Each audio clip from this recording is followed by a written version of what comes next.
Hello and welcome to my channel. Try This as a series breaking down a certain game or playstyle of a game. Today we're going to be talking Commander and bringing down Myrel, Shield of Argive. If you enjoy this content, please consider liking the video and subscribing to the channel. It really helps other viewers discover the content I produce and is a great way to show support. With that said, let's dive in.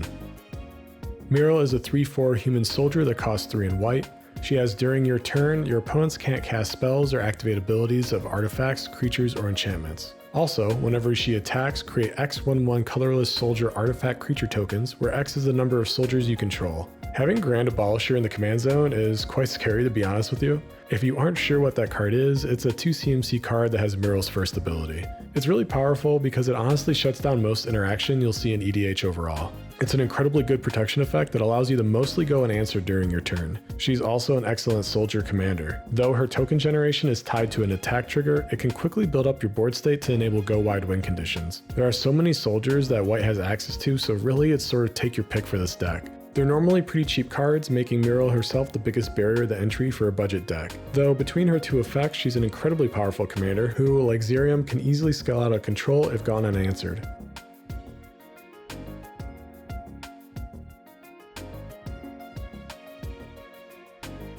We're going to grow our board state using Myrel's ability to outscale our opponent's board presence and beat them down in combat. Enabling the soldier tribe will just speed up this process, so most of the creatures in this list are soldiers. I'm not running a ton of anthems, but mono white is known for them, so keep that in mind if you're looking for more budget cards to add to the list. I'll shadow a few out throughout this video, but there are many in Magic's history to choose from. I'm running 2 alternate win conditions in Strixhaven Stadium and Halo Fountain. Both are solid cards with great utility we can use until we're able to win with them. The Stadium is just a small mana rock, and Halo Fountain can draw us cards.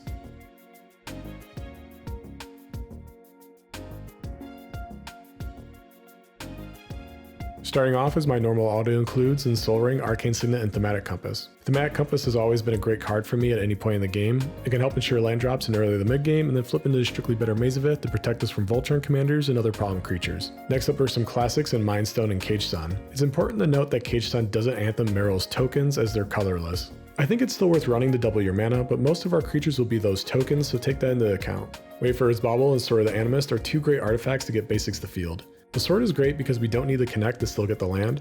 In a go-wide deck, this is essential since no creature is particularly threatening and our opponents could just block whatever has the sword. Solemn and Burnished Heart are 2 classic creatures to get more basics to field. We'll see them a lot on this channel in decks that don't have access to green. They're very budget-friendly cards and are overall very useful even though they don't fit our tribe. Welcome in this deck also is Goldmere and Ornithopter of Paradise. The Ornithopter is another common card you see on this channel. It's one of my favorite mana dorks as it's budget-friendly, cheap to cast, and can work in any deck. Last up is the heavy hitters in Smothering Tithe and Land Tax. Land Tax doesn't technically ramp us, but it will likely pull a bunch of planes from our library. This will thin our deck to make it more likely to draw into value later in the game. It's generally worth tutoring up all 3 planes even if we just end up discarding all of them.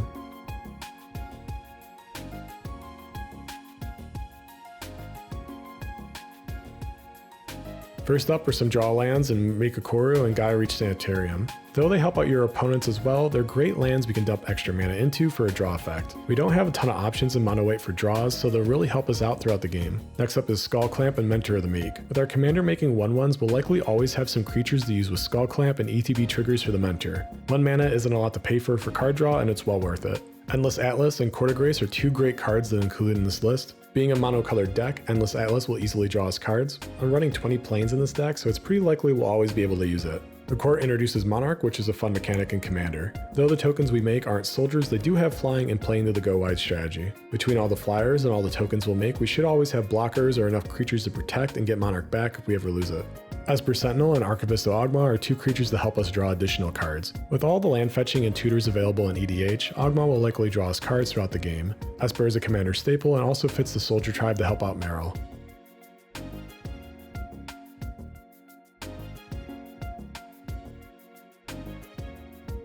Starting off with some creatures outside the tribe but are both useful to protect Myrel. Giver of Ruins and Mom are 2 great creatures to protect our commander and any other valuable creature. Myrel is probably the most important piece of the deck, so we'll likely use them to protect her. Annoyed Procession and Cathar's Crusade are amazing enchantments to synergize with the deck overall. Myrel works on attack, so her and anything else attacking with her will get a huge buff from Cathar's while she swings out. All of the creatures enter at the same time as well, they'll also get massive buffs. Soul Warden and Elspeth are 2 more great cards to include. Soul Warden sees everyone's creatures entering, but will probably get the most HP from our tokens entering. Elspeth has a mostly one-sided board wipe, a great anthem, and can produce soldiers for us. Whispersilk Cloak, Commanders, and Darksteel Plate are some great equipment cards to protect Myrel throughout the game. If we save up some mana to both cast and equip these cards on the same turn, they're very difficult to answer. With mono white being the least popular color in Commander, we'll almost always have free attacks with Commander's Plate. The Cloak both protects and makes her unblockable also. Darksteel Plate is just a hard equipment card to answer to begin with. Having Indestructible itself makes it an effective protection equipment card. Rebuff the Wicked, Dawn Charm, and They Shall Know No Fear are some great protection effects for this list. Dawn Charm is a pretty versatile card that I think is slept on for most mono white decks. And They Shall Know No Fear is a great card for protecting the entire tribe. Speaking of tribal cards, Valiant Veteran, Radiant Destiny, and Rescue Retriever are some great cards with various effects. The first two are anthems for our tribe, while the Retriever is a nice combat trick that will continue to protect our commander in combat. Odric, Knight Captain of Eos, and Gold Knight Commander all have great effects for this deck also. Odric can essentially make our creatures unblockable. The Captain isn't a soldier, but it makes them and has a useful fog effect. Gold Knight Commander is like a temporary Cathar's Crusade that will make explosive power anthems when our commander attacks. Hero Bladehold, Captain of the Watch, and Daru all have various anthem effects also. I mentioned before that mono white has a ton of anthems we could add. This isn't even the typical anthems you see in EDH. Most of these are just tribal soldier anthems. I didn't add too many anthems outside of the ones on the creatures, as they're normally carried most of my games just fine. Soldiers just tend to scale and scale, they go unanswered, and it's mostly because of all the anthem effects they have. Catapult Master, Darien, and Bastion Protector have more various useful effects. Since Myrel's tokens enter untapped, that generates a ton of creatures we can use with the Captain's ability. Darien was the old commander people normally use for this tribe. Even though I don't think he's completely dethroned by Myrel, she is a big contender for the best soldier commander. Bastion Protector will save Myrel, allowing her to attack wherever you like for the combat trigger. For more creature production, I'm running Brymaz, Martial Coup, and Finale of Glory. Brymaz and the Finale both make soldiers with Vigilance, which are nice as blockers or they use with the Captain's ability we just covered. I normally don't cover board wipes, but Martial Coup is a great one for this deck.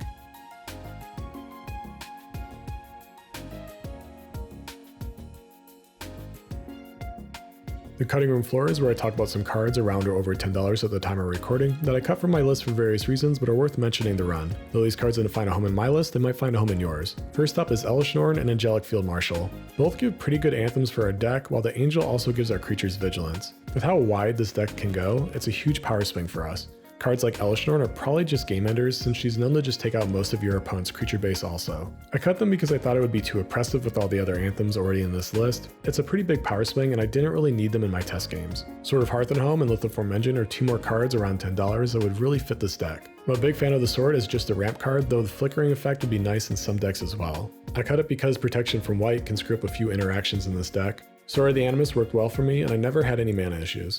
The Lithoform Engine is a pretty flexible card that can copy Myrel's trigger and some other effects. It's actually a really cheap way to make our board state explosive, as the original trigger will be scaled even more by the copy that just resolved. I cut it in favor of more ramp and card draw effects, but this is cheaper than something like Smothering Tithe or Land Tax that fits a variety of other decks also. Grand Abolisher is the original card that has our commander's first effect. I cut it because I already had this effect in the command zone, and redundancy doesn't really help it too much. I think if you build a few more combos into your list, then it would probably be worth having as a backup though. It's a pretty common mono white card to see in EDH, and it's a very powerful effect while you set up your board state.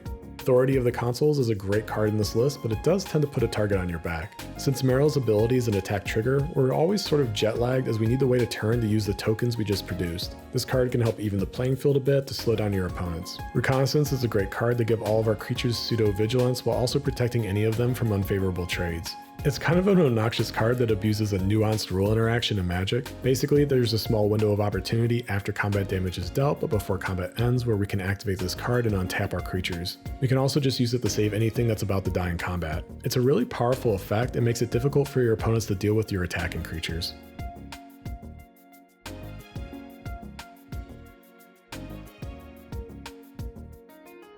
First up is Field Marshal and Tempered Steel as some more anthem effects for our list. Tempered Steel only affects Myrel's tokens for the most part, but those should be most of our soldiers anyway. Field Marshal also gives our creatures First Strike, which is a great keyword normally. Maskwood Nexus and Horde of Valhalla are two artifacts that would be welcome includes for this deck. Most of our creatures are soldiers to start with, but Maskwood would take care of the other 10 non-soldier creatures in the example list. Both of the effects on the Horn are actually really nice here. We can dump a bunch of mana to make the soldiers and then anthem Myrel or something else to make it into a huge creature. We can threaten a Voltron win this way if we want to. Evangel of Heliod and Siege Veteran can create some more tokens for us also. Being a monocolored deck, we should normally have a pretty high devotion for most points in the game. Also, Siege Vet can replace any of the soldier cards we lose along the way. Deep Gnome Terramancer and Blinkmoth Urn are two more mana related cards that can be really helpful in your list. The Gnome can help you catch up to your ramping opponents. The Urn will actually generate you a ton of mana as Myrel's tokens are artifacts. It does help your opponents, but between Myrel's tokens and all the artifacts in the example list, it should more than make up for it.